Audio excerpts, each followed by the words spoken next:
And as Bob mentioned, this was the NRA's first response to the tragedy at the Sandy Hook Elementary School. Meanwhile, in Newtown, Connecticut, the mourning and the funerals continue. Elaine Quijano is in Newtown with more on that. Good morning, Elaine. Good morning to you, Anthony. Well, all week long, there have been processions of hearses through the streets of Newtown and Sandy Hook. Now they are nearing an end.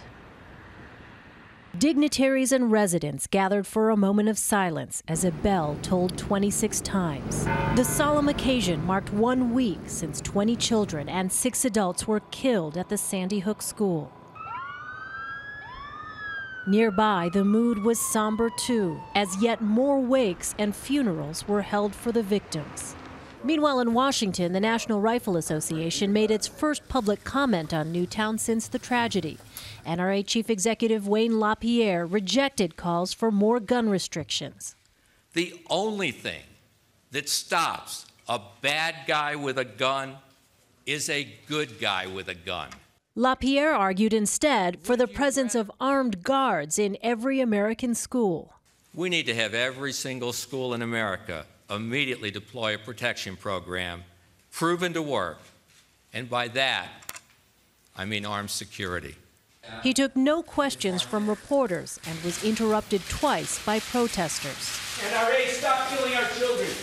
The NRA has blood on its hands. Here in Newtown, reaction to LaPierre's suggestion of armed guards in schools was mixed. Andre Nikichuk's third-grade son survived the Sandy Hook school shooting. There are some people, I'm sure, they will say, let's put more policemen in our schools, or let's put bulletproof doors and windows in our schools.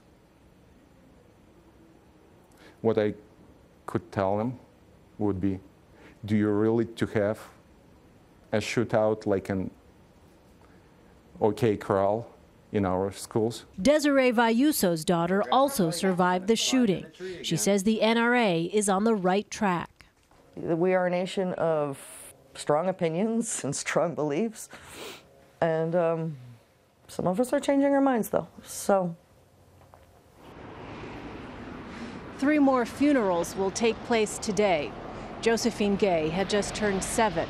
Her birthday party was supposed to take place the day after the shooting. Anna Marquez Green loved to sing. Her family says she danced everywhere she went. Emily Parker's family says she smiled all the time and loved to try new things. As for the investigation, authorities say a final report could be months away. Anthony?